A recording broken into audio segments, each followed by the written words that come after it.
أشهد أن لا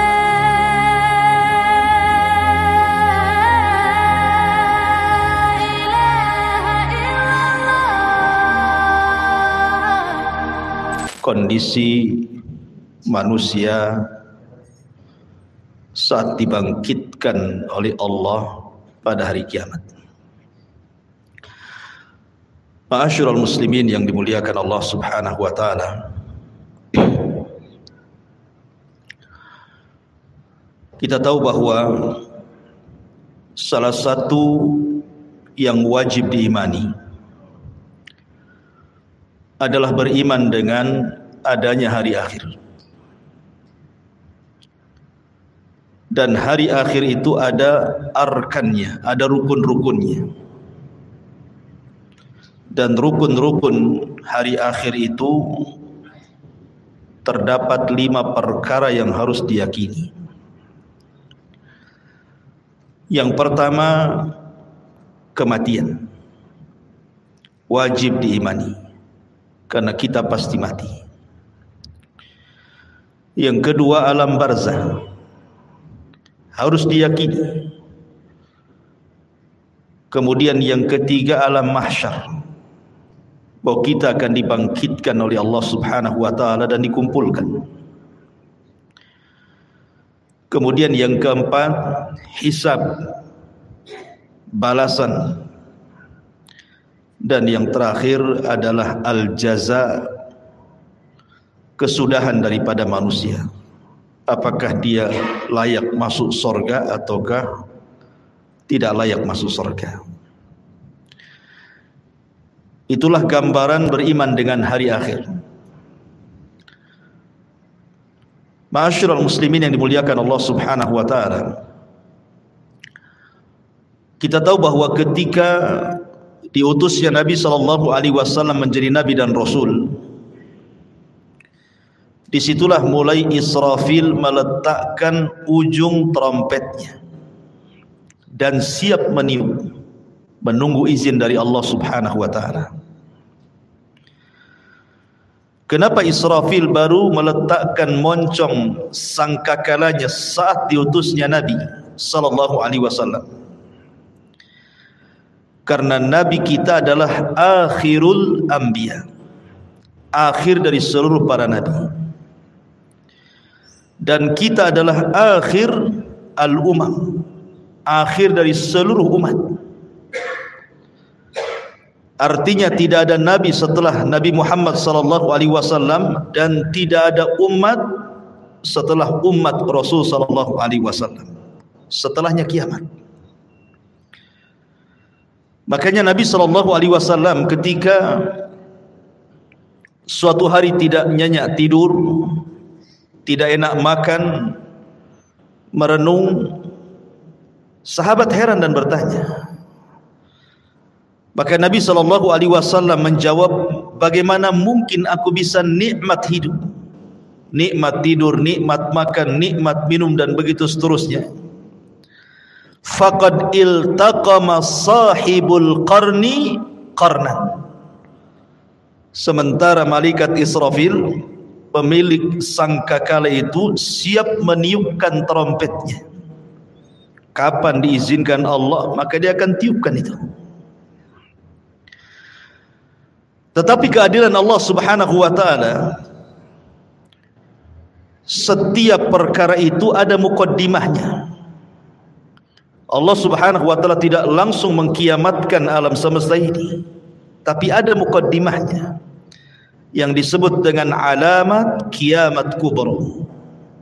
Ada alamat-alamat kiamat besar.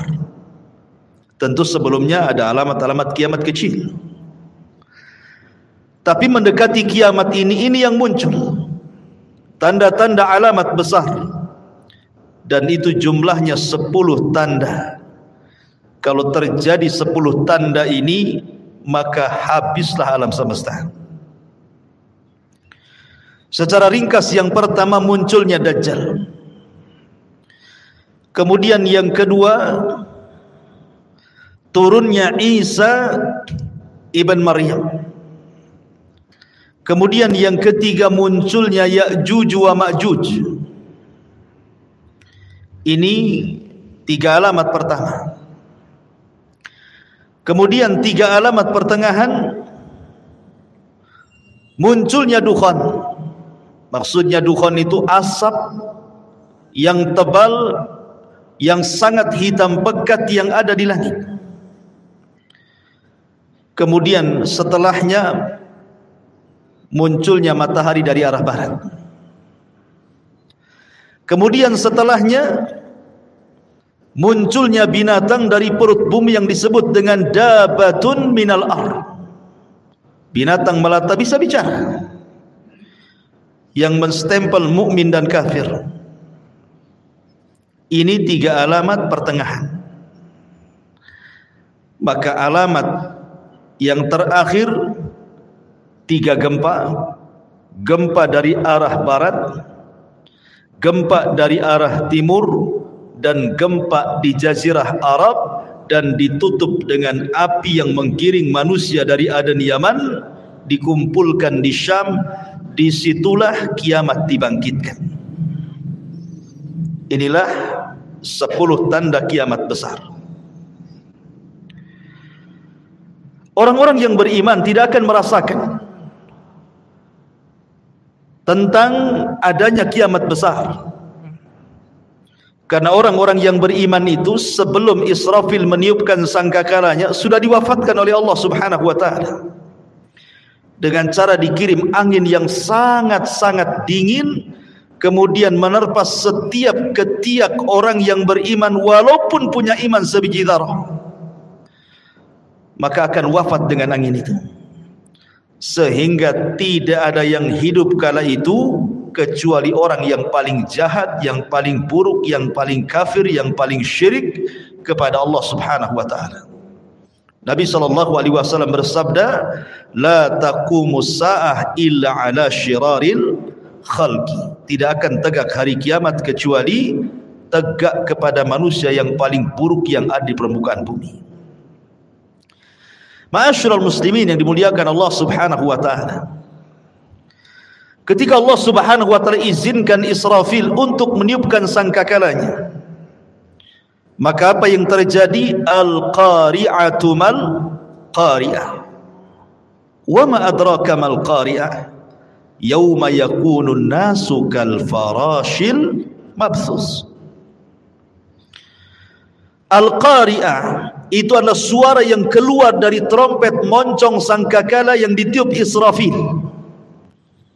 Itulah al-qari'ah, diambil dari al-qara,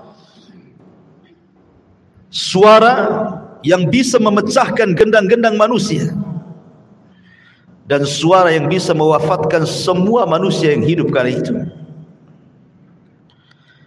Maka sekali tiupan, dan itu menunjukkan kemurkaan Allah Subhanahu wa ta'ala, karena tidaklah mungkin Allah menghancur-hancurkan alam semesta kecuali karena kemurkaannya. Maka kiamat itu karena kemurkaan Allah Subhanahu wa ta'ala. Maka disitulah kita lihat dalam ayat-ayat Al-Quran, di mana wa idzan nujumun tasyarat, bintang dijatuh-jatuhkan.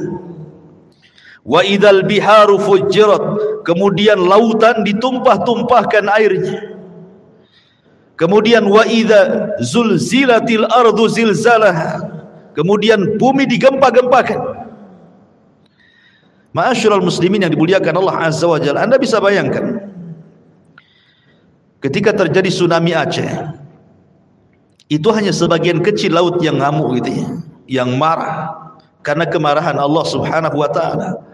Dalam hitungan menit bisa menghancurkan bangunan dan melenyapkan banyak nyawa. Itu baru sebagian kecil laut. Ketika terjadi gempa di Jogja, dalam hitungan menit bangunan-bangunan roboh menimpa manusia, bangunan hancur, jiwa-jiwa melayang, dan begitu seterusnya. Begitu juga peristiwa gempa di Lombok, dan saya saksikan sendiri karena saya ke sana. Satu kabupaten rata dengan tanah. Ma'asyiral muslimin yang dimuliakan Allah Azza wa Jalla, ini bagian kecil dari bumi. Bagaimana karena Allah Subhanahu wa taala mengatakan idza zulzilatil ardu zilzalaha. Allah Subhanahu wa taala mengidhafahkan zilzal kepada ha, zilzalaha. Allah tidak katakan zilzalan. Kalau zilzalan artinya sekali gempa, boleh jadi di sini gempa, di situ tidak gempa. Tapi ketika zilzal kemudian diidhafahkan kepada ha yang kembali kata ganti ini kepada bumi, artinya satu bumi gempa. Kalau sudah satu bumi gempa, mau lari kemana? Kalau gempa di Batam bisa lari ke Tanjung Pinang. Gempa di Tanjung Pinang bisa lari ke Medan, kan gitu.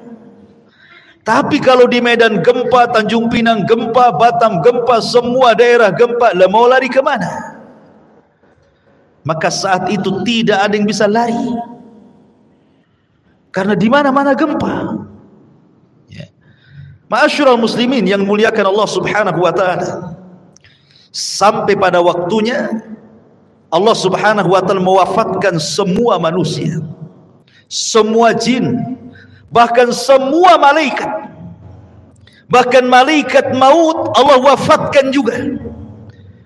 Ketika malaikat maut ditanya, man baki, siapa yang tersisa dari malaikat yang hidup? Kata malaikat maut, tidak ada kecuali abdukal fakir, hambamu yang fakir ini. Maka Allah mengatakan, maut, mati kamu. Sampai malaikat pencabut nyawa pun mati. Ketika itulah Allah Subhanahu wa taala menggulung langit dan mengepal bumi. Dan Allah Subhanahu wa taala berfirman, limanil mulkul yaum, limanil mulkul yaum. Kalian tahu sekarang siapa yang berkuasa? Kalian tahu sekarang siapa yang berkuasa? Tidak ada yang jawab. Karena tidak ada yang hidup masalahnya. Tidak manusia, tidak jin, tidak malaikat. Makanya Allah Subhanahu wa taala menjawab sendiri, lillahil wahidil qahar. Kekuasaan itu hanya milik zat yang satu, dialah zat yang maha perkasa lagi kuat, Allah Subhanahu wa taala. Ma'asyiral muslimin yang dimuliakan Allah Subhanahu wa taala, Abi Hurairah radhiyallahu an pernah ditanya tentang jarak tiupan sangkakala pertama dengan sangkakala kedua itu berapa waktunya. Maka Abu Hurairah radhiyallahu an mengatakan arba'un, 40. Sahabat bertanya, apakah 40 tahun wahai Abu Hurairah? Fa'abaitu, aku enggan menjawabnya. Apakah 40 bulan? Fa'abaitu, aku enggan menjawabnya. Apakah 40 minggu? Fa'abaitu, aku pun enggan menjawabnya. Apakah 40 hari? Fa'abaitu, aku pun enggan menjawabnya. Pokoknya di angka 40. Bisa 40 hari, bisa 40 minggu, bisa 40 bulan, bisa 40 tahun, wallahu a'lam. Tetapi disitulah Allah Subhanahu wa taala menghancurkan alam semesta sehancur-hancurnya. Ketika Allah Subhanahu wa taala menghancurkan sampai bumi yang kita pijak ini Allah hancurkan, Allah berfirman, yauma tubaddalul ardu ghairal ardi. Ketika Allah Subhanahu wa taala ganti bumi yang kita pijak dengan bumi yang lain. Maknanya, ada sebagian ahli tafsir mengatakan maksudnya mengganti bumi dengan bumi yang lain itu zatnya, artinya keseluruhan bumi. Allah hancurkan dulu, baru Allah hamparkan. Ada juga yang mengatakan sifatnya. Tapi yang jelas bahwa bumi yang kita pijak ini menurut pendapat yang kuat wallahu a'lam dalam bentuk bulat, nanti pada hari kiamat sudah tidak bulat lagi, tetapi Allah hamparkan sebagaimana Allah mengatakan wal ardu muddat wa alqat ma fiha wa takhallat. Dan ketika itu bumi dihamparkan dengan bentuk yang sangat putih bersih dan seolah-olah tidak pernah ada orang maksiat di atasnya.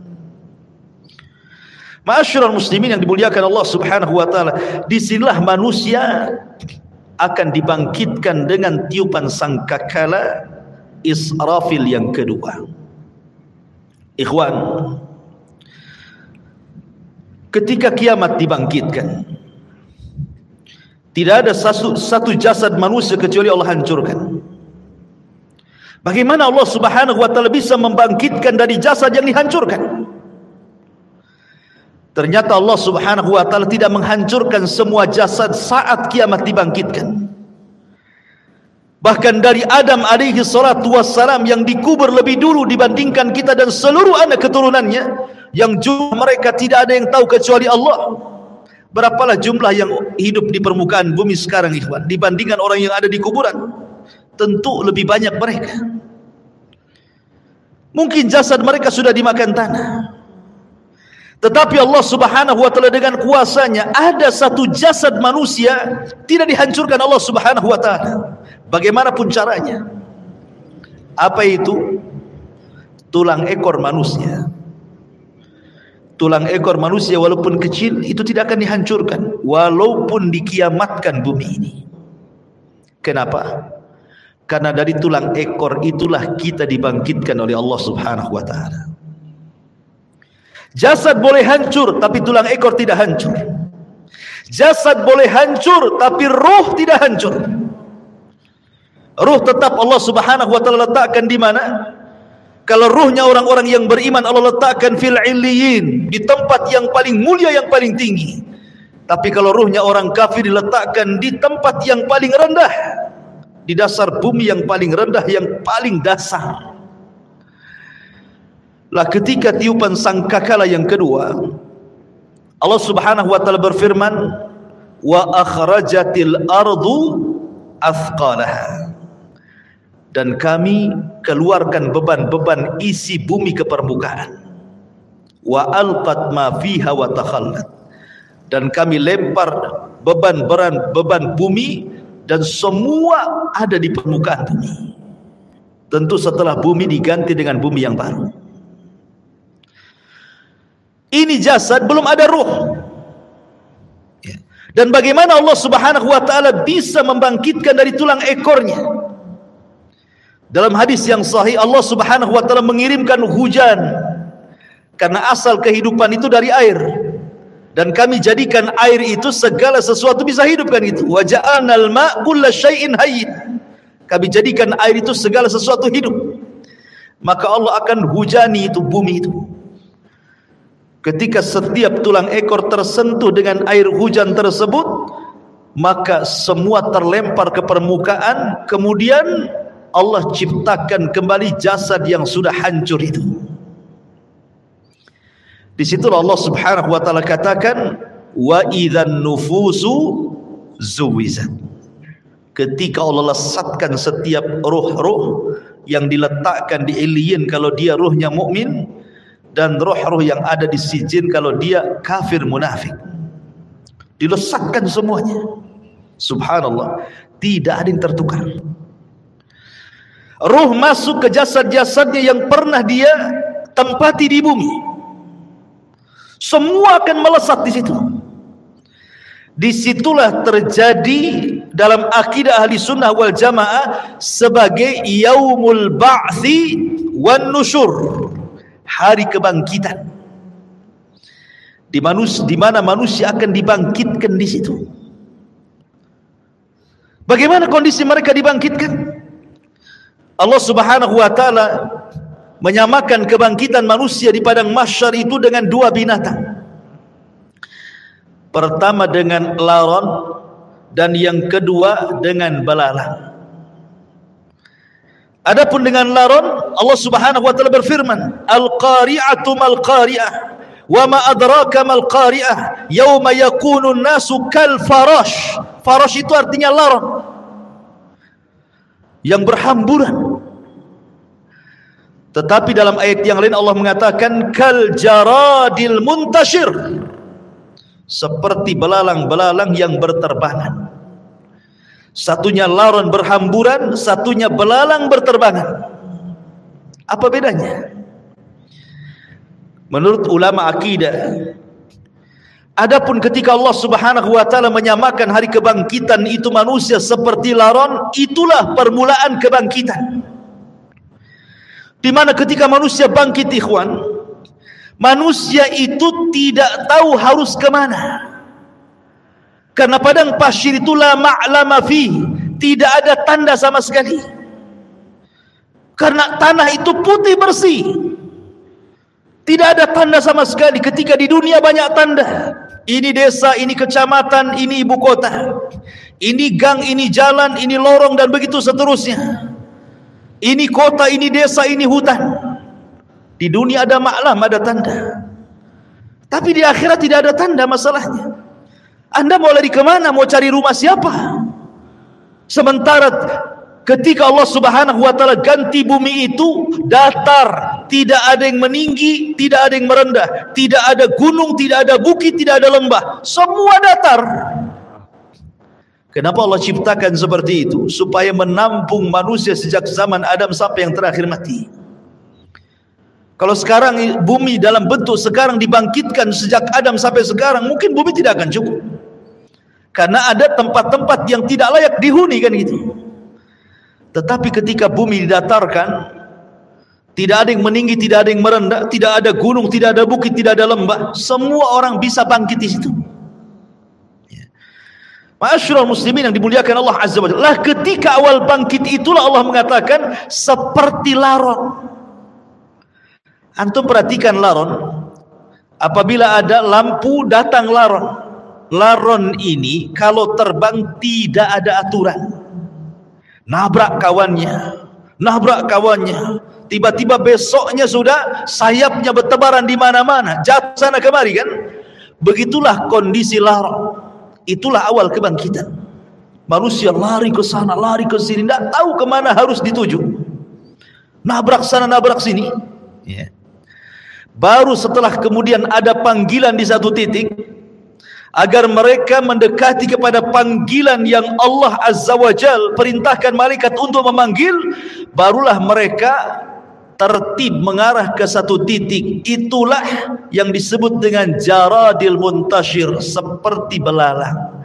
Karena belalang ini kalau terbang bersama koloninya, dia jelas kemana arahnya. Makanya Allah Subhanahu wa ta'ala menyebutkan dengan dua binatang, belalang dan laron. Baru ke satu titik.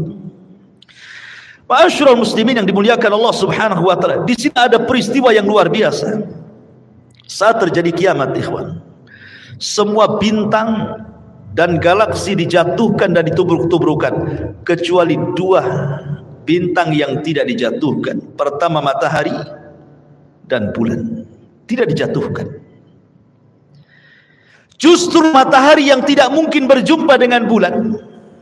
Karena ketika terbenamnya matahari muncul bulan, ketika bulan kemudian terbenam muncul matahari. Tidak mungkin bulan berjumpa dengan matahari. Tapi nanti pada hari kiamat Allah katakan wa jumi'a syamsu wal qamar. Allah gabungkan matahari dan bulan jadi satu. Inilah makhluk yang Allah Subhanahu wa ta'ala kemudian diletakkan di atas kita 1 mil pada hari kiamat. Sampai rawi hadis ragu-ragu tentang bahasa mil dalam hadis itu. Apakah mil itu maknanya jarak? Ya, ada meter, ada kilo, ada mil. Ataukah mil itu alat untuk bercelak yang hanya 1 jengkal di atas kepala? Wallahu alam, kata perawi hadis ini. Anggaplah 1 mil itu di atas kepala itu maksudnya mil jarak. Itu saja ikhwatu fiddin sudah luar biasa panasnya. Apalagi kalau di atas kepala. Padahal di dunia ini Allah Subhanahu wa ta'ala sudah berikan keadilan, kan? Di mana matahari diletakkan pada porosnya, disesuaikan dengan daya kehidupan manusia. Sehingga manusia tidak terlalu kedinginan, tidak terlalu kepanasan. Allah letakkan persis di porosnya. Kalau seandainya matahari yang di porosnya ini mendekat sedikit ke bumi, terbakar bumi. Kalau seandainya matahari di porosnya menjauh dari bumi, bekulah bumi. Makanya Allah letakkan itu supaya tidak beku dan tidak terbakar, pas di tempatnya. Tetapi Allah Subhanahu wa ta'ala pada hari kiamat Allah kumpulkan matahari dan bulan. Walaupun kesudahannya matahari dan bulan ini kemana? Dimasukkan ke dalam jahannam. Sampai sahabat bertanya, Rasul, apa dosa matahari? Kenapa dimasukkan ke dalam jahannam? Maka Rasul mengatakan, dimasukkan matahari dan bulan bukan berarti dua makhluk ini berdosa, tidak. Tetapi ingin membuktikan bahwa keduanya bukan Tuhan. Biar para penyembah bintang di bumi, para penyembah matahari dan bulan tahu bahwa matahari dan bulan itu bukan Tuhan. Makanya dipendamkan ke neraka. Sehingga ahlun nar melihat matahari yang dipendamkan ke neraka, rupanya keduanya bukan Tuhan. Ya, memang bukan Tuhan. Makanya Allah mengatakan, la tasjudu lisyamsi wala lil qamari wasjudu lillahi alladhi khalaqahunna in kuntum iyyahu ta'budun. Jangan sujud kepada matahari dan bulan, tapi sujudlah kepada yang menciptakan keduanya kalau kalian betul-betul beribadah kepada Allah Azza wa Jalla. Ma'asyiral muslimin yang dimuliakan Allah Subhanahu wa taala. Bagaimana manusia saat dibangkitkan? Nabi sallallahu alaihi wasallam bersabda, yuhsyarun nas yaumal qiyamah khufatan uratan ghurlan buhman. Aisyah radhiyallahu anha menceritakan, nanti pada hari kiamat manusia akan dikumpulkan khufatan, tanpa beralas kaki. Anda bisa bayangkan saat matahari di siang hari kemudian memanasi aspal yang ada di jalan-jalan. Coba Anda jalan tanpa alas kaki, rasakan panasnya. Atau di gurun pasir gitu ya. Bagaimana orang bisa berjalan di dunia saja tanpa alas kaki, bagaimana pula di akhirat matahari didekatkan. Begitu panasnya kaki ini ketika mijak bumi itu kan. Kemudian kata Rasul sallallahu alaihi wasallam, khufatan uratan, tanpa ada baju lengket di badan. Tidak pakai baju, tidak pakai celana. Tidak ada yang menyelimuti badannya, satu helai kain pun tidak ada di badannya.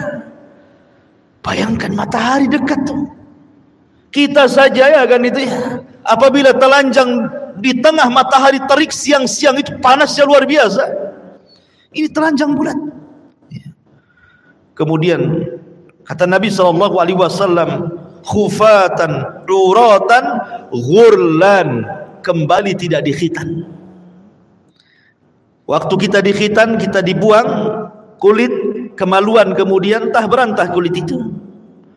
Tapi Allah akan kembalikan lagi ke setiap jasad manusia. Untuk apa? Lidiqqatil hisab, kata para ulama, supaya hisabnya betul-betul komplit. Sampai kepada masalah kulit kemaluan pun harus nempel, supaya betul-betul dihisab ya. Kemudian yang terakhir kata Rasul, ghurlan, tanpa bawa harta di badan. Artinya tidak bawa harta di badan itu ya tidak bawa apa-apa ya. Kalau di bumi ini antum pamannya safar bawa dompet gitu kan masih tenang lah tuh ya.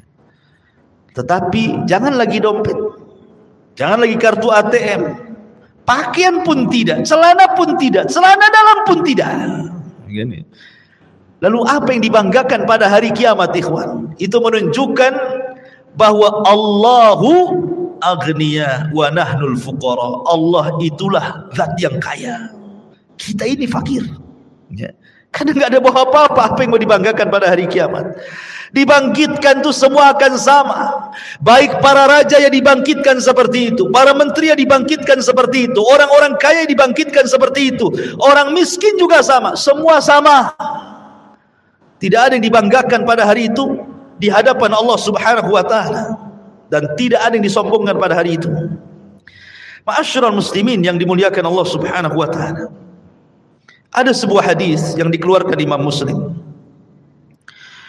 Nabi SAW mengatakan, yub'atsu kullu 'abdin 'ala ma mata 'alaihi.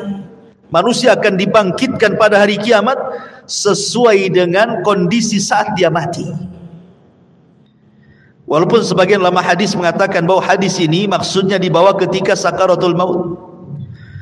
Bahwa manusia itu saat kematiannya disesuaikan dengan kebiasaan hidupnya, gitu maksudnya. Kalau kebiasaan hidupnya dia baik, insya Allah akan diwafatkan dengan cara husnul khatimah. Kalau kebiasaan hidupnya jahat, bisa saja dia diwafatkan dalam su'ul khatimah. Tapi ada juga yang mengatakan dari kalangan muhadditsin bahwa hadis ini berbicara tentang kebangkitan. Manusia itu akan dibangkitkan sebagaimana saat dia mati.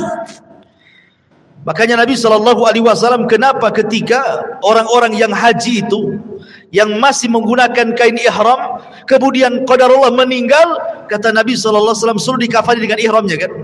Karena dia akan bangkit pada hari kiamat dan dia akan menggunakan pakaian itu sambil mengucap labbaik Allahumma labbaik. Kemudian ketika Nabi SAW menguburkan para syuhada, mereka tidak dimandikan, tidak dikafankan, tidak disolatkan, langsung dimasukkan ke dalam liang lahat dengan pakaian mereka yang masih berlumuran darah, karena mereka akan dibangkitkan seperti itu dan darah-darah mereka menjadi saksi syuhada mereka.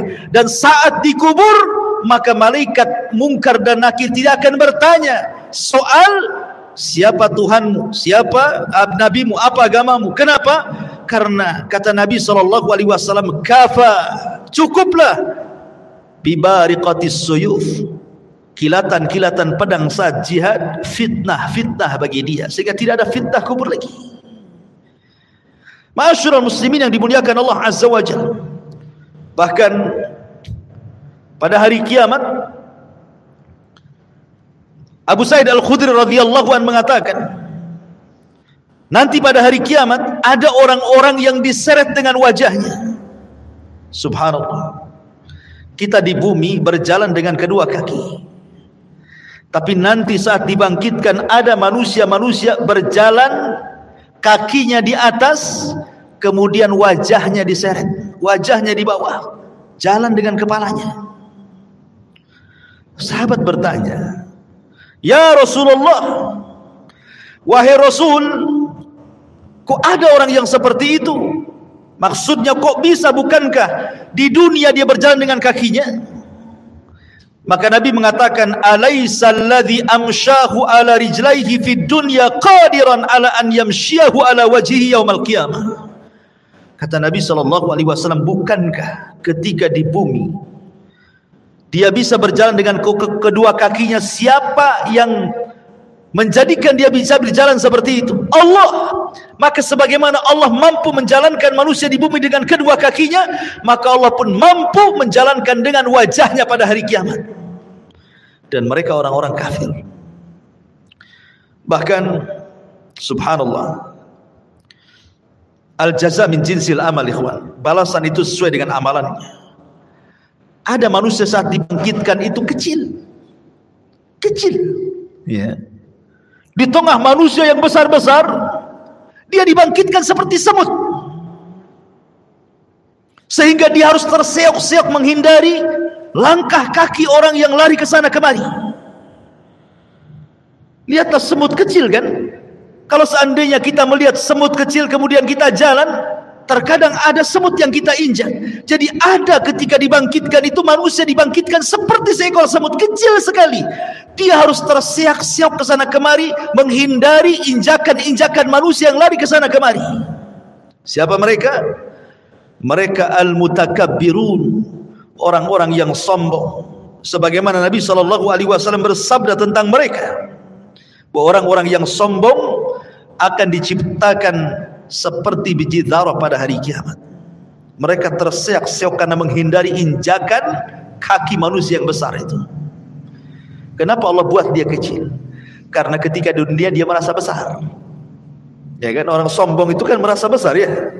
Maka Allah buat kecil pada hari kiamat. Ada juga ma'asyiral muslimin yang dimuliakan Allah Azza wa Jalla, ketika dia bangkit, dia kemudian terseok-seok kayak orang mabok, tidak tahu harus kemana. Dan mereka adalah para pemakan riba. La yakumuna illa kama yakumul ladzi yatakhabbathu syaitanu minal mas. Pemakan riba itu nanti bangkit pada hari kiamat seperti orang yang kesurupan, yang dimasuki setan ke dalamnya, oyong ke sana kemari. Ada juga kata Nabi SAW, orang yang dibangkitkan itu buta, padahal di dunia dia melihat, sehingga dia kemudian mengatakan, Rabbi lima hasyartani a'ma wa qad kuntu basira. Rabb, kenapa kau bangkitkan aku dalam kondisi buta? Dulu di dunia aku melihat. Maka Allah Subhanahu wa taala mengatakan, ya, karena engkau ketika di dunia melupakan ayat-ayatku, sekarang kulupakan kau buat buta, kata Allah Subhanahu wa taala.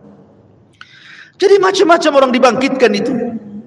Ada yang berteriak-teriak memanggil-manggil Allah Subhanahu wa taala, ya Rabb, ya Rabb. Tapi Allah tidak memandangnya sama sekali. Ada orang-orang yang tidak akan pernah dipandang pada hari kiamat. Bahkan tidak akan diberikan rahmat, bahkan sudah disediakan azab yang pedih. Subhanallah. Kalau sampai kita tidak dipandang oleh Allah Subhanahu wa taala, berarti kita akan merasakan peritnya neraka jahanam. Siapa mereka? Kata Nabi sallallahu alaihi wasallam, "Salasatun la yukallimuhumullahu yaumal qiyamah, wa la yuzakkihim, wa la yanzuru ilaihim, wa lahum adzabun alim." 3 orang tidak akan diajak bicara pada hari kiamat, tidak akan disucikan, tidak akan dilihat, bahkan azab sudah menunggu mereka. Pertama, syekhun zani, sudah tua tapi suka berzina, menunjukkan akhlaknya buruk. Kemudian yang kedua, malikun kadzab, raja pendusta, penguasa para pendusta, mendustakan rakyatnya. Wa'ilun mustakbir, sudah miskin sombong pula dia. Kemudian juga Rasul mengatakan, salasatun la yukallimuhumullahu yaumal qiyamah. Ada juga orang-orang yang tidak akan diajak bicara oleh Allah Subhanahu wa taala, tidak akan disucikan, tidak akan dilihat. Bagi mereka azab yang pedih. Al-musbil, orang yang melembrehkan pakaiannya di bawah mata kaki. Al-mannan, orang yang suka mengadu domba ke sana kemari. Al-munfik sil'atahu bil halifil kadhib, seorang pedagang untuk melariskan dagangannya berdusta dengan sumpah kepada Allah Azza wa Jalla. Mereka tidak akan diajak bicara, mereka tidak akan dilihat oleh Allah Subhanahu wa taala. Termasuk juga rajulun ata rajulan au imra'atun fi duburi, atau seseorang laki-laki yang melakukan homoseksual, tidak akan diajak bicara, tidak akan disucikan, tidak akan dilihat oleh Allah. Atau seorang laki-laki yang berhubungan lewat dubur istrinya, tidak akan diajak bicara, tidak akan disucikan, bahkan tidak akan dilihat oleh Allah Subhanahu wa taala.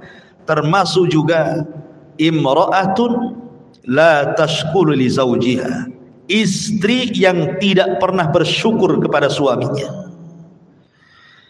Istri yang tidak pernah bersyukur kepada suaminya. Apabila suaminya mendatangkan banyak kebaikan, hanya satu kesalahan, dia mengatakan engkau tidak pernah berbuat baik. Bersyukur kepada suaminya. La yanzurullah ila imra'atin la tashkuru li zawjiha. Allah tidak akan melihat kepada seorang wanita yang tidak pernah syukur kepada suaminya. Jadi ada orang-orang yang tidak akan dilihat Allah. Dia panggil-panggil ya Rabb, ya Rabb.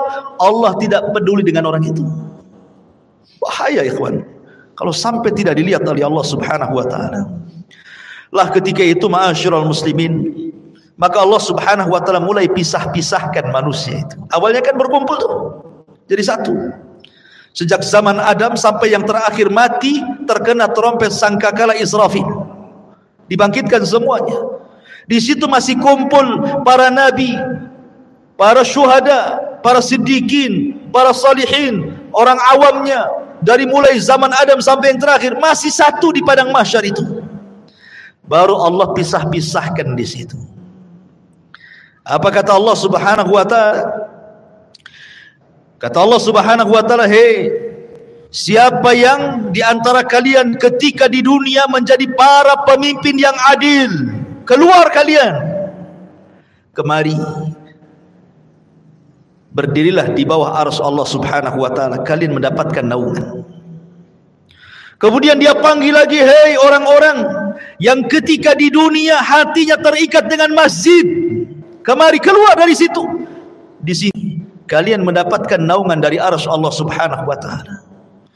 Kemudian dipanggil lagi, "Hai orang-orang yang ketika di dunia suka berinfak sampai tangan kirinya tidak tahu diinfakkan tangan kanannya, sedekahus sir. Kemari keluar." Kamu harus bergabung di sini. Kau mendapatkan naungan arsy Allah Subhanahu wa taala. Kemudian juga dipanggil yang lainnya, wahai anak muda yang ketika di dunia menjaga kehormatannya, tidak mau berzina karena takut kepada Allah, keluar, gabung di sana. Di sana kau mendapatkan naungan arsy Allah Subhanahu wa taala. Termasuk kalian yang saling mencinta karena Allah, membenci karena Allah, keluar, gabunglah kau di situ. Itulah yang disabdakan Nabi sallallahu alaihi wasallam, sab'atun yudhilluhumullahu fi dhillihi yauma la dhilla illa dhilluh. 7 orang yang akan mendapatkan naungan di hari yang tidak ada naungan kecuali naungan Allah Subhanahu wa taala. Mereka akan dikeluarkan, ya. Akan dikelompokkan sesuai dengan amalan mereka, gitu maksudnya. Termasuk ahli sedekah, karena sedekah itu as-sadaqatu, bahwa sedekah itu akan mendapatkan naungan pada hari kiamat.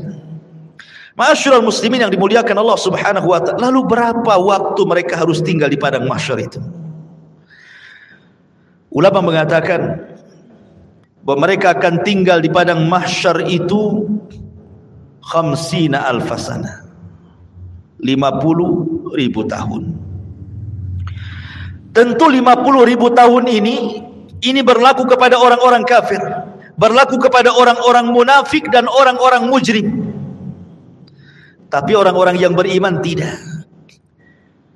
Hisab mereka cepat. Kenapa? Karena usianya juga pendek. Kata Nabi SAW, a'maru ummati baina sittina wa sab'in. Usia umatku itu berkisar 60 sampai 70 tahun saja. Karena usianya pendek, hisabnya pun cepat. Tapi kalau umat dulu kan usianya lama-lama, sehingga hisabnya juga lama. Makanya orang-orang yang beriman, mereka akan tinggal di padang mahsyar itu cuman setengah hari. Tapi setengah harinya kehidupan akhirat. Berapa setengah harinya kehidupan akhirat? Allah mengatakan, inna yauman inda rabbika ka alfi sanatin mimma ta'udun. Satu hari kehidupan akhirat bila dibandingkan dengan kehidupan dunia sama dengan 1000 tahun. Berarti setengah harinya 500 tahun. Jadi orang-orang yang beriman akan tinggal 500 tahun saja. Sementara orang kafir akan tinggal 50.000 tahun kehidupan akhirat, tinggal dikali 1000 tahun kehidupan dunia. Berapa lama mereka harus tinggal di situ, ikhwan? Begitulah Allah Subhanahu wa taala hendak mengadili mereka seadil-adilnya. Ma'asyiral muslimin yang dimuliakan Allah Azza wa Jalla. Jadi manusia itu dibangkitkan dengan berbagai macam gaya. Makanya Allah mengatakan ashtatan liyurau a'malakum. Ashtah, ya. Ashtah itu artinya bangkitnya macam-macam. Ya, tadi ada yang buta, ada yang oleng gitu ya. Ada yang kepalanya di atas, kepalanya di bawah, kakinya di atas gitu ya. Ada yang kemudian pincang jalannya, macam-macam orang itu dibangkitkan. Kemudian habis itu dikelompok-kelompokkan, ahli sedekah dengan ahli sedekah, ahli Quran dengan ahli Quran, ahli solat dengan ahli solat, dan begitu seterusnya. Ma'asyiral muslimin yang dimuliakan Allah Azza wa Jalla, disinilah banyak peristiwa yang akan dilalui. Apa saja peristiwa setelah kematian itu? Kalau boleh saya singkat, nanti saya bentangkan sedikit. Yang pertama sudah saya jelaskan, kebangkitan. Yang kedua, hasyar, pengumpulan manusia di padang mahsyar. Kemudian yang ketiga, al-haud, telaga. Manusia akan minum dari telaga. Kemudian yang keempat, syafa'atul uzma. Orang meminta syafaat kepada para nabi. Kemudian yang kelima, dimulai hisab. Kemudian yang keenam, barulah kemudian diterbangkan catatan. Baru ada yang mengambil dengan tangan kanan, tangan kiri, dan di belakang punggungnya. Kemudian yang nomor 7, barulah ada mizan, timbangan. Kemudian yang nomor 8, barulah kemudian jahanam didatangkan, kemudian jembatan diletakkan di bawah jahanam. Di atas jahannam, bawahnya jahannam, itulah titian siratal mustaqim. Jisrun mamdudun fawqa jahannam. Sebuah titian, bawahnya jahannam. Kemudian manusia akan lewat di titian itu. Kemudian yang nomor berapa? 9. Manusia akan kumpul di kontor. Disinilah akan terjadi kisos. Tapi kisosnya sesama orang yang beriman. Tapi kalau kisosnya sesama orang kafir sebelum titian siratal mustaqim. Baru setelah di kontor, barulah mereka akan berjubel di pintu-pintu surga. Baru setelah itu, tidak ada yang bisa membuka pintu surga kecuali Nabi SAW. Baik, kita urai sedikit. Tadi sudah jelaskan yang pertama hari kebangkitan, manusia dibangkitkan.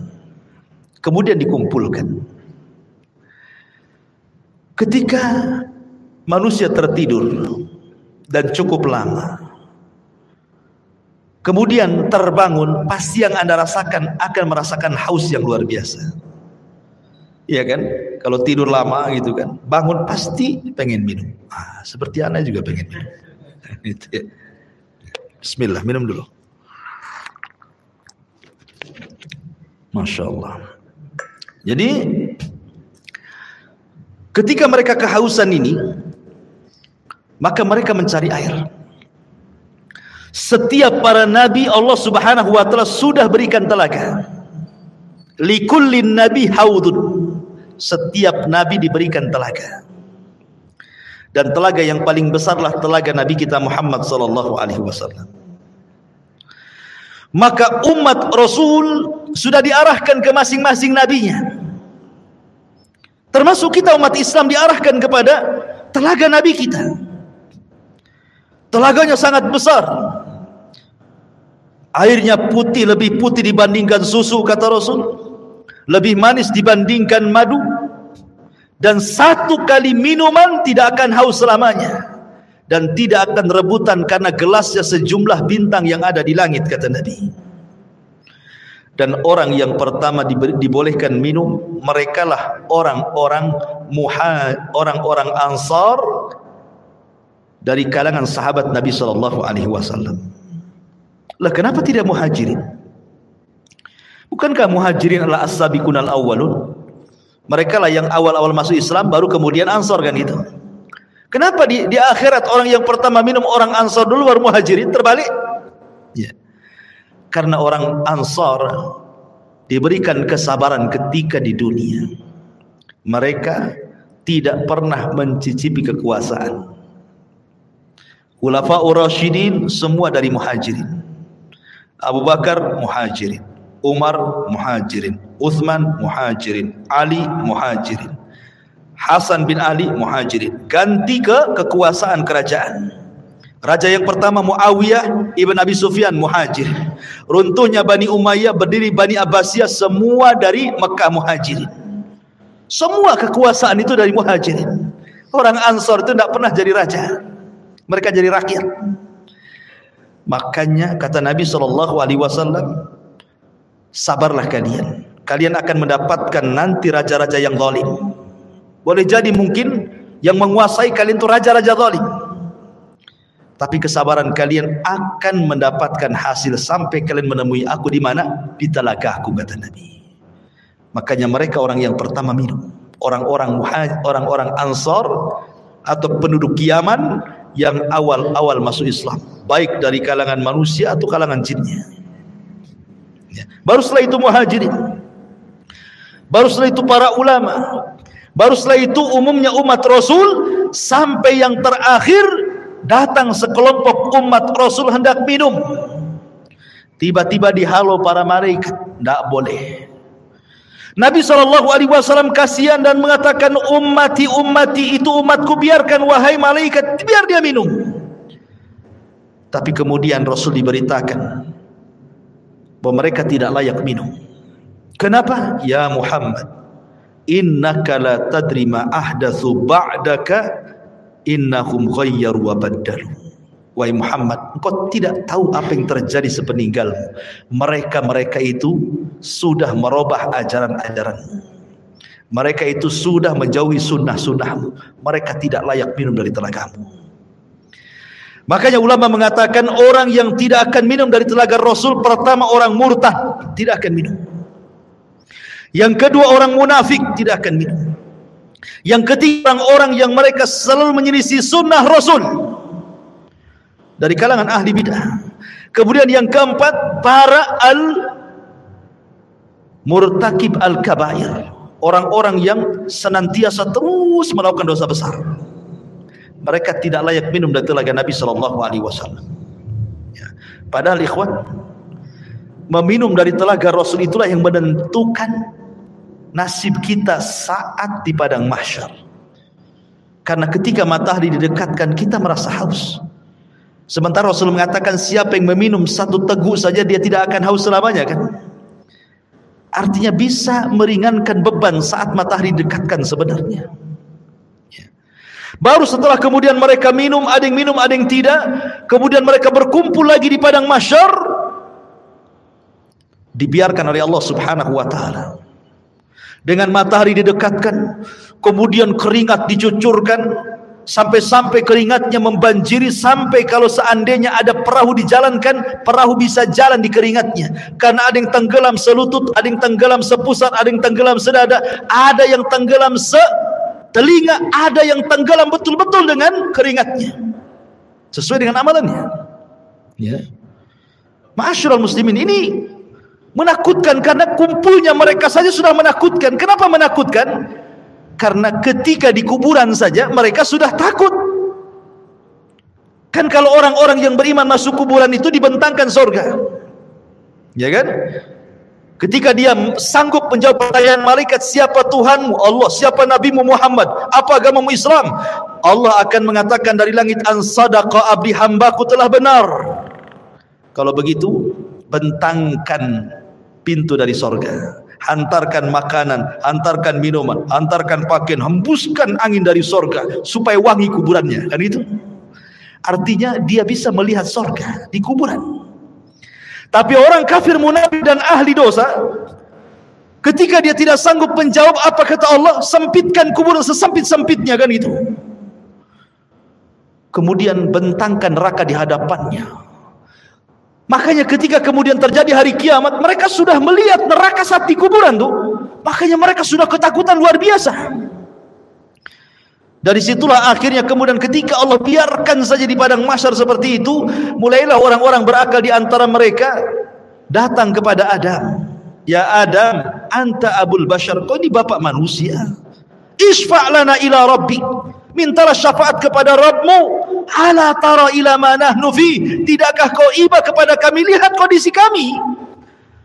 Tapi Adam mengatakan tidak bisa, karena aku sudah pernah melakukan maksiat sehingga Allah murka, dan kemurkaannya tidak pernah terjadi sebelum dan sesudahnya. Sebaiknya kau kenuh saja, datang kepadamu.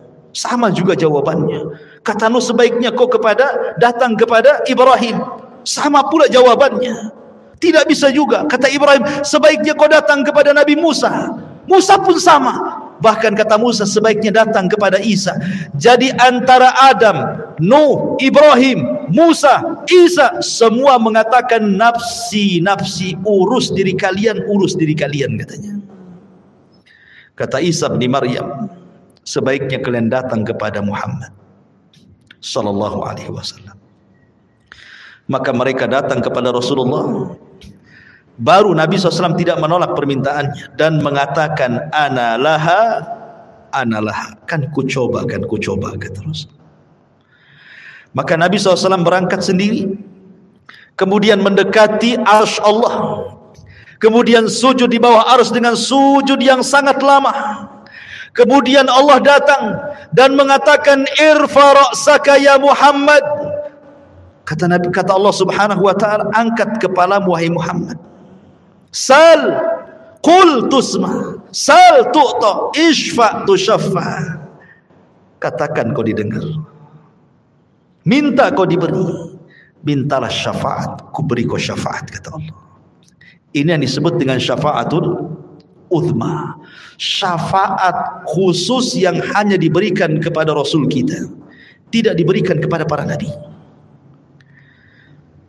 Dan orang yang paling bahagia dengan syafaat Rasul, kata Abu Hurairah radhiyallahu an dalam hadis Abu Hurairah, Nabi SAW bersabda, as'adun nas bi syafaati man qala la ilaha illallah. Orang yang paling bahagia dengan syafaatku, kata Rasul, adalah orang yang mengucapkan kalimat la ilaha illallah. Tentu bukan hanya lisan, artinya orang yang menegakkan tauhid, tidak melakukan kesyirikan. Yang sekarang lagi merebak para perdukunan itu syirik-syirik semua tuh. Ya, jangan percaya kepada mereka. Kalau harus percaya kepada dukun, percayalah ke dukun urut kan ini. Jelas-jelas ngurut dia kan. Nah, ada mantranya yang ngurutnya, dukun bayi, ya kan? Kalau dukun santet nggak usah percaya. Dukun ramal apalagi.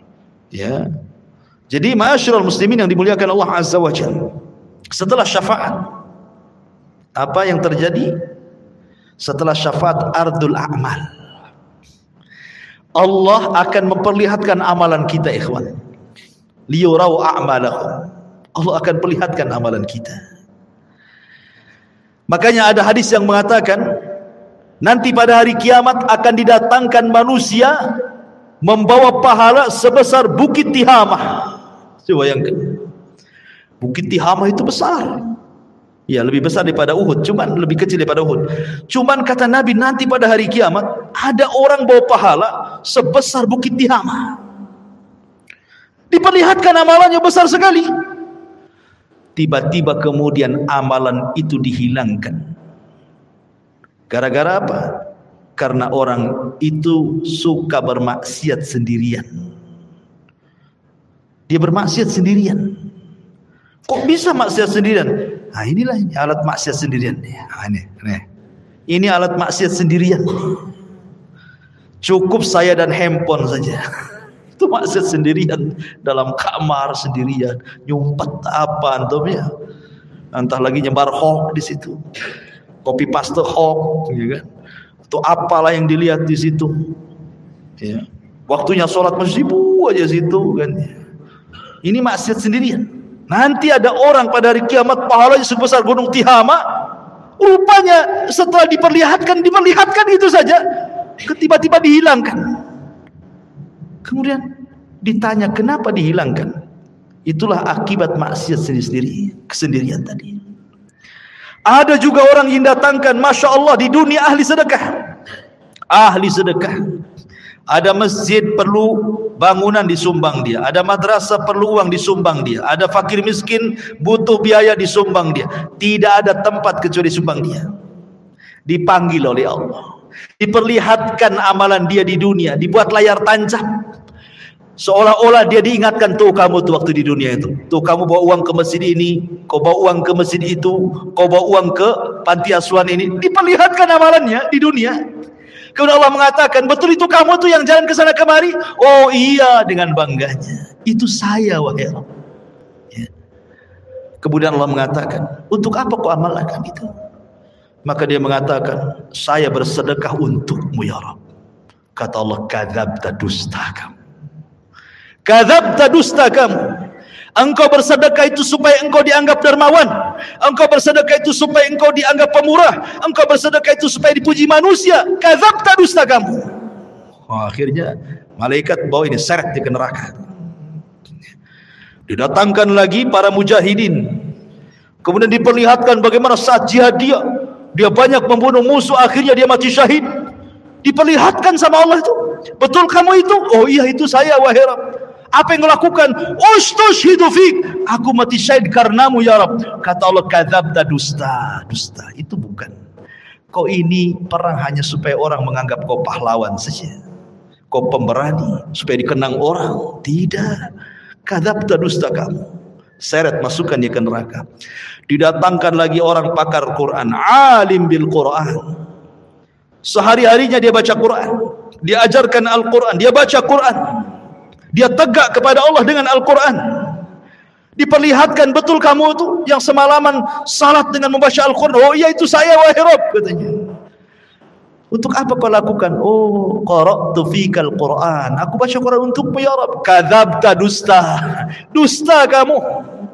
Kamu membaca Quran itu supaya manusia menganggap kau qari, ahli pakar Quran. hebat dalam Quran, dan begitu seterusnya.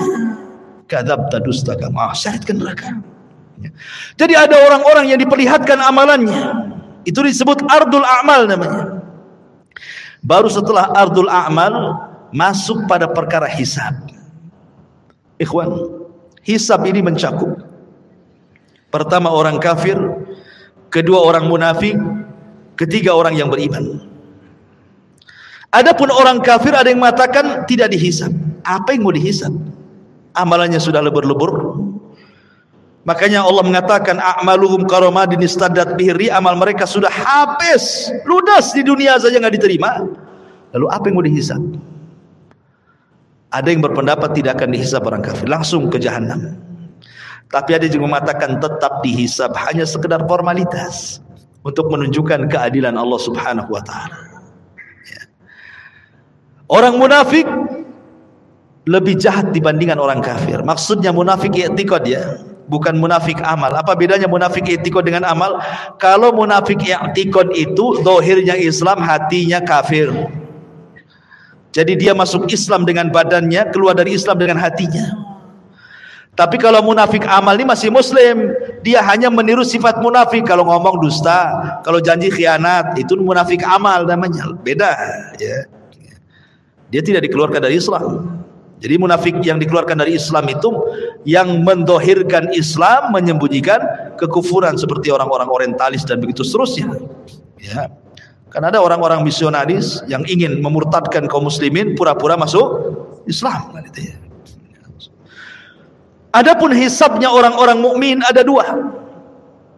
Ada yang disebut dengan hisaban yasira, mudah hisabnya. Ada yang disebut dengan hisaban asira, sulit hisabnya. Apa bedanya? Kata Nabi SAW, hisab yang mudah itu, orang ini akan ditanya oleh Allah Subhanahu wa taala semua apa yang dilakukan dia di dunia. Tetapi dia tidak diwajibkan untuk menjawab. Hanya mengiyahkan saja. Betul kamu zina? Iya. Betul kamu rampok? Iya. Betul kamu ini? Iya. Betul kamu itu? Iya. Betul kamu sholat? Iya. Betul kamu puasa? Ya, gitu saja. Ya. Habis itu Allah tutupi aibnya dan Allah ampuni dosanya. Itu hisab yasir, mudah. Tapi hisabnya ada yang sulit. Bagaimana caranya? Ketika dia tanya soal amalannya, dia bantah. Dia membantah Allah. Kamu juri? Enggak. Itu bantah namanya. Korupsi? Enggak. Jadi sehingga harus datangkan saksi. Kata Nabi SAW, manukisha udzib. Siapa yang ketika dihisab ada bantah-bantahan, maka akan diazab orang ini. Ya. Itulah yang disebut hisaban asir, hisab yang sulit. Kalau dia sampai bantah-bantahan, berarti dia mendapatkan hisab yang sulit. Tapi kalau tidak ada bantah-bantahan, dia hanya sekedar ikrar, menetapkan apa yang ia lakukan saja, habis itu Allah tutup dan Allah ampuni, berarti dia mudah hisabnya. Ya. Itulah yang disebut dengan hisab mudah dan hisab sulit. Lah, setelah kemudian manusia dihisab, baru terjadi tatayurus suhuf. Suhuf diterbangkan. Disuruh kita mengambil catatan kita masing-masing. Orang-orang yang beriman dengan bangganya dia ngambil dengan tangan kanannya. Kemudian dia mengatakan kepada manusia, "Iqra kitabak," lihat bukuku. Baca katanya. Dia sudah tahu isinya apa. Tetapi orang-orang kafir, dia ambil dengan tangan kirinya dan dia mengatakan, "Duhai kiranya aku tidak pernah punya catatan seperti ini." Datang orang munafik, diambil lagi dari belakang punggung dengan tangan kirinya lagi. Ya. Baru setelah itu terjadi mizan, timbangan. Apa yang ditimbang? Badannya, amalannya, dan catatan yang dibawanya. Faman thaqulat mawazinu fahuwa fi isyatir radiyah. Kalau berat timbangan kebaikannya, dia akan mendapatkan kehidupan yang diridhoi oleh Allah. Faman khaffat mawazinu fa ummuhu hawiyah wa ma adraka ma hiya narun hamiyah. Tapi yang kemudian khaffat, ringan kebaikannya, berat pula keburukannya, maka dia masuk ke neraka hawiyah. Ya. Ma'asyiral muslimin yang dimuliakan Allah Subhanahu wa taala. Baru setelah proses mizan timbangan, baru kemudian Allah Subhanahu wa taala akan datangkan apa? Jahannam. Allah mengatakan waji'a bi jahannam. Pada hari itu akan didatangkan neraka jahannam. Waji'a bi jahannam yauma idzin yatadzakkarul insan. Ketika jahannam dihadirkan, barulah ingat manusia, kenapalah di dunia saya seperti ini, seperti itu. Kemudian malaikat akan datang bersaf-saf, wal malaku saffan saffa. Disitulah Allah Subhanahu wa taala akan datang dan akan mengajak bicara satu persatu hamba-hambanya. Ada yang diajak bicara, ada yang tidak diajak bicara, sebagaimana sudah saya jelaskan tadi. Ya. Baru setelah itu titian dibentangkan, jisrun mamdudun fawqa jahannam. Jadi akan diletakkan semacam jisr. Jisr itu jembatan. Ya. Yang Nabi SAW katakan tentang masalah jembatan ini, kalau boleh saya ringkas, jembatan ini amat sangat licin. Jembatan ini menggelincirkan. Jembatan ini memiliki besi pengait yang sangat besar. Jembatan ini mudah terpeleset karena bukan lurus tetapi berbelok-belok dan bergerak. Jembatan ini lebih halus dibandingkan rambut, lebih tajam dibandingkan pedang. Ya, jembatan ini akan membelah telapak kaki manusia, sehingga tidak semua orang selamat dari titian ini. Lah ketika jembatan ini dibentangkan, kemudian Allah mengatakan wasiqal ladzina kafaru ila jahannama zumara. Allah langsung masukkan orang kafir, tidak pernah masuk titian orang kafir itu, langsung dimasukkan ke dalam jahannam. Sehingga yang tersisa cuma dua, mukmin dan kafir. Lalu Allah berikan cahaya untuk modal melewati titian itu. Ada yang seperti kilat atau di ujung saja. Ada yang seperti kuda balap atau di ujung saja. Ada yang seperti pelari kencang atau di ujung saja. Ada yang jalan, ada yang merangkak, ada yang jatuh bangun, begitu seterusnya. Karena ada kalalib di situ, ada kait mengait, ya, yang ujungnya seperti duri dan akan menghantam siapa saja. Kemudian kalau sudah terlempar dari jisr itu, dari titian itu, maka akan sampai di dasar jahannam itu setelah 70 tahun. Karena Rasul yang mengatakan, ketika ada suara dor gitu kan, Rasul mengatakan di hadapan para sahabat, tahu nggak kamu suara apa itu? Sahabat nggak tahu. Itulah batu yang dilempar dari atas titian setelah 70 tahun baru sampai sekarang dasarnya katanya. Naudzubillah. Ya. Ma'asyiral muslimin yang dimuliakan Allah Azza wa Jalla. Baru setelah kemudian mereka bisa menyeberangi titian, ada yang berhasil, ada yang tidak. Sampai di sini lelahnya? Tidak, masih lelah lagi. Ada namanya kontor. Kontor itu tempat kisos. Ingat, kontor itu hanya bagi orang yang beriman saja. Tapi kalau kisosnya antar orang kafir atau orang mukmin mendolimi orang kafir atau orang kafir mendolimi orang yang beriman, itu sebelum titian. Karena orang kafir tidak mungkin naik ke titian. Jadi kalau ada orang Islam mendolimi orang kafir, terjadi kisos di sini. Kalau ada orang kafir mendolimi orang kafir, terjadi kisos di sini. Termasuk juga binatang akan dikisos. Sampai Rasul mengatakan, binatang yang bertanduk dengan binatang yang tidak bertanduk, yang ketika di dunia ditanduk-tanduk sama binatang yang bertanduk, akan didatangkan tuh, dicabut tanduknya, kemudian diletakkan ke yang tidak bertanduk. Allah mengatakan, tanduklah dia sebanyak dia menanduk kamu di dunia.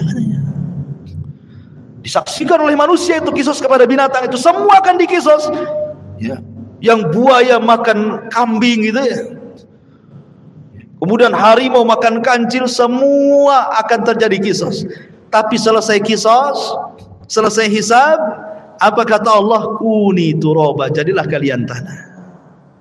Maka binatang-binatang itu semua jadi tanah. Orang-orang kafir menyaksikannya, tiba-tiba mereka mengatakan, ya laitani kuntu turaba. Duhai kiranya aku jadi tanah seperti binatang itu, kata. Mungkin tidak, mustahil. Ya. Lah ini kalau kisosnya Sebelum titian ini bagi orang-orang kafir, sementara kisosnya orang-orang yang beriman setelah titian. Inilah yang dikenal dalam hadis Nabi SAW sebagai hadis muflis namanya. Hadis orang bangkrut. Kata Nabi, atadruna mal muflis hadil ummah? Tahu nggak kamu orang bangkrut di antara umatku ini? Sahabat ya polos saja, orang bangkrut ya orang gulung tikar, usahanya kolab, nggak punya dinar, nggak punya dirham. Oh, itulah orang bangkrut katanya. Kata Nabi, bukan. Orang bangkrut itulah orang yang datang dengan pahala salat, pahala puasa, pahala zakat, pahala lain-lainnya. Di satu waktu dia pernah mendolimi si fulan, mencaci maki, memukul si fulan, menumpahkan darah si fulan, mengambil harta si fulan, dan begitu seterusnya. Di sini terjadi antara barter pahala dan dosa. Jangan ke situ dulu kamu, sini. Dulu kau memukul saya. Mana pahalamu? Diambil pahalanya. Mau pergi lagi ke pintu surga, tunggu dulu. Dulu kamu mencaci maki saya. Sini pahalamu. Berangkat lagi, tunggu dulu. Dulu kau yang menginjak kaki saya. Tunggu dulu. Akhirnya banyak orang yang minta pahala dia, habis pula pahalanya. Ketika habis pahalanya masih ada juga, ingat gak? Dulu kok yang ambil uang saya. Sini pahalanya. Saya tak ada pahala.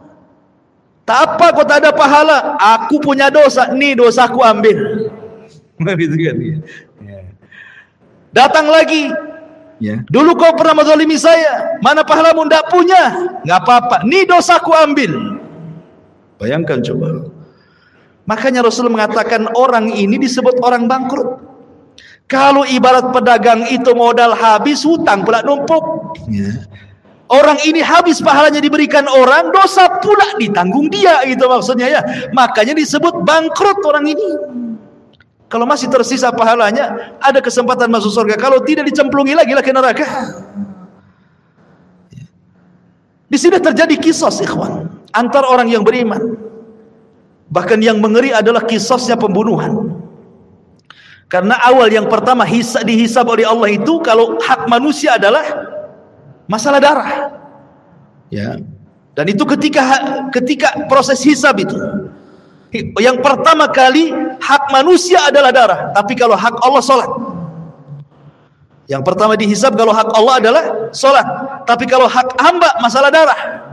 Kata Abdullah ibn Abbas radhiyallahu anhu, orang-orang yang dibunuh itu akan membawa kepala, tangan kirinya diambil kepalanya. Jadi dia berjalan tanpa kepala. Walaupun ketika di dunia dibunuhnya bukan dipenggal kepalanya, mungkin diracun, mungkin dicekik, mungkin diapa gitu ya, mati. Tapi nanti pada hari kiamat orang-orang yang dibunuh tanpa kepala berjalan menghadap Allah, dan tangan kirinya membawa kepalanya sambil bercucuran darah di lehernya. Kemudian tangan kanannya membawa pembunuhnya dihadapkan kepada Allah. Kemudian dia mengatakan, "Ya Rabb, sal hadza lima qatalani." Ya Rabb, tanya orang ini, kenapa dia sampai membunuh? Tanya, ya. Karena pembunuhan itu kan sebagaimana sabda Rasul nanti di akhir zaman, al-qatil la yadri fi ma qatal wal maqtulu la yadri fi ma qutil. Orang yang membunuh bingung kenapa dia bisa membunuh, orang yang dibunuh lebih bingung lagi kenapa saya bisa dibunuh.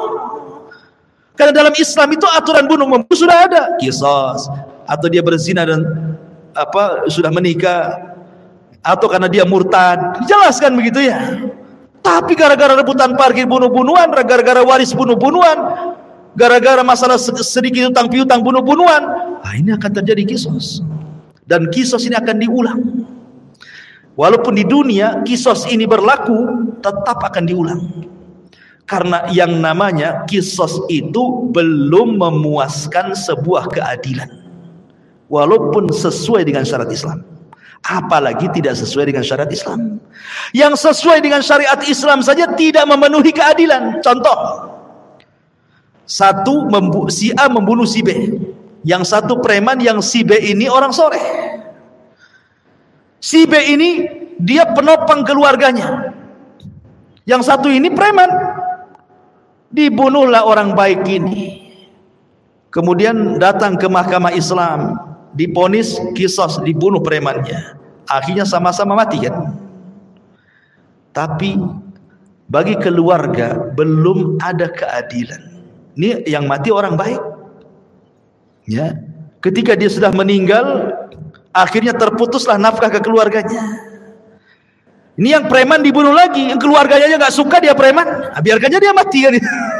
Jadi belum memenuhi keadilan kan hati kita ini, maka di akhirat diulang lagi supaya memenuhi keadilan. Makanya ketika masuk surga kata Ibnu Utsaimin rahimahullahu taala, wa naza'na ma fi sudurihim min ghillin ikhwana, tidak ada lagi dendam, tidak ada lagi marah, ya, tidak ada lagi dendam kesumat, betul-betul dihilangkan dalam hatinya. Karena sudah ada kisah 2 kali kan, ingin menghilangkan dendam kesumatnya. Ketika masuk surga semua jadi satu hati, ya.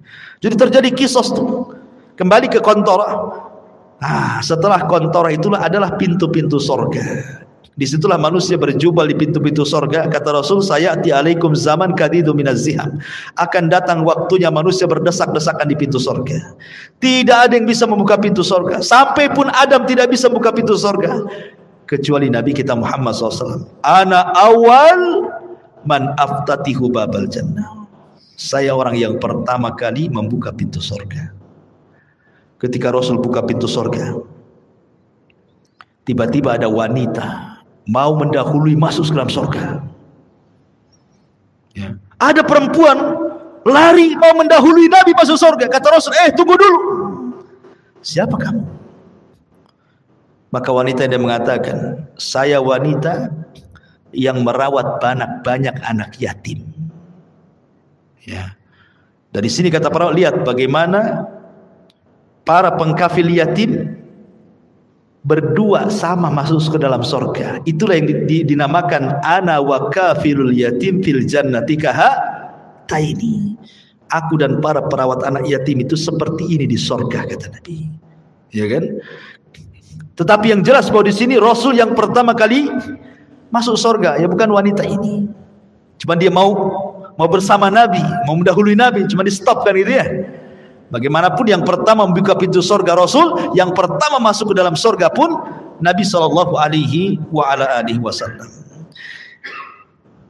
Adapun kehidupan di surga tentu kehidupan yang luar biasa, karena bagaimanapun Rasul yang mengatakan a'dadtu li ibadis salihin ma la ainun ra'at wa la udhunun sami'at wa la khatara ala qalbi bashar, gitu ya. Aku siapkan di surga itu kenikmatan yang tidak pernah dilihat mata, didengar telinga, terlintas pun tidak. Subhanallah, ya. Ma'asyiral muslimin yang dimuliakan Allah Subhanahu wa taala. Lah, surga itu bertingkat-tingkat. Ada sebuah hadis ketika menjelaskan tentang keutamaan qari'ul Quran, para penghafal Quran atau para penggemar membaca Quran. Kata Nabi sallallahu alaihi wasallam, ini di surga nih. Iqra wartaq warattil kama kunta turattil fid dunya fa inna manzilataka inda akhiri ayatin taqra'uha. Kata Rasul menjelaskan nanti di surga Allah akan memerintahkan para penghafal Quran atau orang-orang yang gemar membaca Quran, bacalah. Subhanallah, Quran ini bukan hanya dibaca di dunia, di surga pun dibaca, ya. Bacalah, naiklah. Karena nanti ahli surga itu akan diberikan rop-rop sayap di belakangnya untuk naik ke tingkatan-tingkatan di atas. Naiklah, terbanglah, ya. Dan pelankan bacaanmu, tartilkan bacaanmu. Sebagaimana kau di dunia mentartilkan bacaan Quran, di surga pun kau tartilkan. Nanti akhir kedudukanmu di surga sesuai dengan akhir ayat yang kau baca di dunia, kata Nabi. Kata Ibnu Taimiyah, Syekhul Islam Ibnu Taimiyah ketika memberikan catatan kepada hadis ini, bahwa tingkatan di surga itu sejumlah ayat dalam Al-Quran. Berapa ayat dalam Al-Quran itu? 6.500 kurang lebih. Itu jumlah ayat dalam Quran itu 6.500 kurang lebih. Artinya tingkatan di surga itu ya segitulah jumlahnya, 6.500 kurang lebih. Yang 100 tingkatan disediakan oleh Allah untuk para mujahidin fisabilillah, lebihnya sesuai dengan amalannya. Berarti di sini menunjukkan bahwa surga itu banyak, 650 lebih, 6.500 tingkatan lebih. Sementara satu sorga itu luasnya selangit dan di sebumi, dan satu tingkatan ke tingkatan berikutnya itu perjalanan 500 tahun. Semakin tinggi sorga, semakin indah tingkatannya. Karena sorga itu sifatnya darajat tangga ke atas. Kalau neraka itu sifatnya darokat, tangga ke bawah makin jelek. Kalau sorga ke atas makin baik, gitu maksudnya. Makanya orang naik lebih lelah dibandingkan orang terjun. Coba lu terjun, tinggal jegur aja kan. Naik, capek sampai ke atas. Ya kan? Makanya ke sorga itu perlu tenaga, perlu lelah, perlu letih. Ke neraka enggak perlu. Tinggal jegur aja antum ke situ. Jadilah antum penduduk neraka. Enggak perlu antum beli, enggak perlu antum bayar, enggak perlu pakai uang. Dan enggak perlu sekolah. Orang maksiat itu enggak perlu sekolah. Kalau ibadah itu perlu sekolah karena ada ilmunya. Sholat aja ada ilmunya. Gimana takbiratul ihram, apa yang mau dibaca. Maksiat tidak perlu sekolah, tidak perlu S2 maksiat itu. Tamat TK aja bisa maksiat. Makanya tidak lelah orang masuk neraka itu. Tapi enak. Itulah makanya ikhwatu fiddin, kenapa sorga itu dibaluti dengan makari, hal-hal yang tidak suka. Sementara neraka itu dibaluti oleh syahwat, hal-hal yang orang suka masuk ke situ. Ya. Lah surga yang bertingkat-tingkat ini Allah Subhanahu wa taala berikan kepada siapa? Orang-orang yang masuk ke dalam surga sesuai dengan tingkatannya. Bahkan di surga itu minimal satu orang itu mendapatkan 2 istana. Paling sedikit orang yang masuk surga itu dapat 2 istana. Dapat 2 istana. Kalau seandainya di dunia antum dapat 2 rumah di Sukajadi yang paling dalam, yang paling mewah itu, wah udah senang sekali. Tapi sayang rumah di Sukajadi nggak seberapa dibandingkan rumah di surga. Cuman karena nggak kelihatan, makanya malas untuk bangun rumah di surga. Maunya di dunia saja karena nampak gitu ya. Lah jadi paling sedikit orang masuk surga itu, setiap orang mukmin masuk surga minimalnya 2 istana Allah berikan. Kenapa? 1 istana solid milik dia, 1 istana itu milik orang kafir yang masuk neraka, diwariskan kepada orang yang beriman. Tilkumul jannah uristumuha, itulah surga yang diwariskan kepada kamu. Jadi minimalnya 2. Dan Allah mengatakan waliman khafa maqama rabbih jannatan. Bagi yang takut kepada Rabbnya maka dia Allah berikan 2 surga. Tapi kita bisa lebih daripada hanya 2 istana. Bahkan setiap hari antum bisa menambah istana itu dengan mudah. Kata Rasul, barang siapa yang membaca qul huwallahu ahad Allahus samad lam yalid walam yulad walam yakul lahu kufuwan ahad 10 kali dalam sehari semalam, banallahu lahu baitan fil jannah. Allah akan bangunkan antum istana di surga tanpa modal. Cukup baca qul hu 10 kali. Modal? Tidak. Modal ngomong saja. Kalau antum bangun rumah, sak jelek-jelekan di kos-kosan, keluar uang pondasi, uang bata, uang batu, uang semen, uang spandek, uang keramik, macam-macam. Cukup kulhu 10 kali jadi itu istana di surga. Tapi baca kulhu aja malas, ya kan? Karena nggak nampak masalahnya. Coba kalau seandainya saya kasih rumah antum, nggak usah di Sukajadi, tiban kampung 1. Tapi kulhunya jangan 10, 5.000. Langsung pada daftar itu biasanya. Siap Ustaz, 5.000 kulhu, baca kulhu. Yang penting dapat rumah. Itu di dunia ya kan. 5.000 kulhu dia baca loh. Ini tidak perlu 5.000 kulhu, 10 saja dapat loh di surga. Tidak mau baca juga. La haula wala quwwata illa billah. Jadi itulah memang namanya keimanan kepada yang gaib itu memang perlu keyakinan. Makanya kenapa dalam awal surah Al-Baqarah itu ciri orang yang bertakwa itu yang pertama kali beriman dengan gaib. Ya, yang gaib itu harus diimani. Sebab kalau tidak beriman yang gaib ya tadi akhirnya nggak yakin dengan sorga. Bukti nggak yakin dengan sorga, Allah pilih amalan-amalan yang bisa membangunkan istana di sorga, nggak juga orang tertarik. Ada bangun masjid nih. Ya. Kan bangun istana di surga tidak harus 1 masjid dia bangun. 1 sak semen pun jadi itu antum bangun rumah di surga. 1 keping keramik pun jadi. 1 lonjor besi pun jadi. Enggak juga nyumbang. Oke, ini modal Ustaz, saya tidak ada duit. Ya tadi yang nggak modal ya kulhu itu 10 kali, tak ada modal itu aja masih susah baca kulhu. Atau yang nggak modal lagi, solat duha 12 rakaat, kata Rasulullah, banallahu qasran fil jannah. Siapa yang solat duha 12 rakaat, Allah bangunkan istana di sorga. Nggak juga antum solat duha. Lalu apa lagi? Masyarul muslimin yang dimuliakan Allah, banyak amalan-amalan nggak modal. Itulah karena kurang yakinnya kita dengan perkara gaib itu. Tapi kalau soal perdukunan yang gaib-gaib, yakin tuh. Datang dia, tolong cek tangan saya, nasib saya ini gimana masa depan nih, usaha saya lancar atau enggak nih. Yakin dengan gaib yang satu ini. Masyarul muslimin yang dimuliakan Allah Azza wa Jalla. Jadi surga yang bertingkat-tingkat itu, maka tingkatan tinggi semakin baik semakin baik. Dan ingat, surga itu bukan hanya sekedar istana. Di situ juga ada view-nya, ada sungainya, ada tamannya, ada roof-roofnya, bahkan ada kamar terbuat dari kaca. Bayangkan, terbuat dari kaca, ghuraf namanya. Kamar itu persis terbuat dari kaca. Yura dhahiruha batinuha. Orang dalam melihat keluar, orang luar melihat ke dalam. Ya bahasa kita rumah kaca lah.